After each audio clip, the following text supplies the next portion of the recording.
Joining me now, Directing Democracy Together founding director Bill Kristol. Bill, what does this administration stand to gain from picking a fight with the very popular leader of 1.5 billion Catholics? I mean, not much, I would say, but they pick a lot of fights, and they don't like dissent. They don't like dissent from people here at home. They don't like dissent from European allies who have a different view of foreign policy issues. They seem not to like it when the Pope gives a speech. The occasion for this, I think, was the speech he gave in his annual speech, State of the World speech, you could call it, in January, which had a different view of world affairs than President Trump's. Not a big surprise, but yet they thought it was an insult somehow. So that's really ridiculous, honestly, and not just foolish, but insulting, I think, to, like the Pope doesn't answer to the president. But secondly, what struck me is that he was summoned to the Pentagon. As you said, Chris, we have an ambassador to the Vatican. The Vatican has a representative here. They deal all the time on diplomatic issues, as the Vatican does with almost every other nation. They go to the State Department. That's the main place that deals with foreign, obviously, ambassadors and representatives. He was summoned to the Pentagon. I think that's interesting. It says something about how this administration works.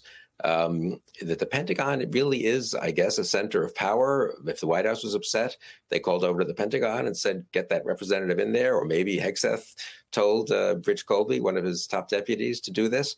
But it's really, so it doesn't matter that much, I suppose, unless you're interested in the internal workings of the government. But I think if I were in any other administration, the Secretary of State would be having a fit that the Pentagon is independently, and I guess without consulting with the Secretary of State, calling in the Vatican representative, reading him the Riot Act, causing a unnecessary rift, you might say, between the U.S. and the Vatican.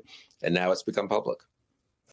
And Pope Leo, we've reported this before, was invited to attend America's 250th birthday. But the Free Press writes, quote, a mix of foreign policy disagreements, the increasingly vocal opposition of U.S. bishops to Trump's immigration policy, and a reluctance to become a political bargaining chip in the 2026 midterms caused the Vatican to postpone the trip indefinitely.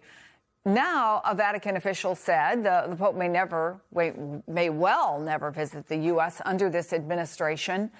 Look, in the Pope's criticism of the war, he never mentioned President Trump by name. But if he doesn't come to the U.S. for several more years, the first American Pope in history, I don't know, do actions speak louder than words?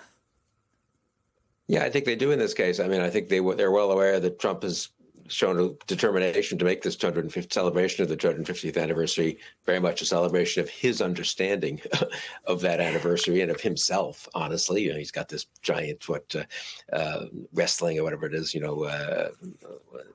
martial arts thing going on at the White House and all this. So very Trumpy way of celebrating the 250th anniversary. The Pope probably didn't want to be associated with that.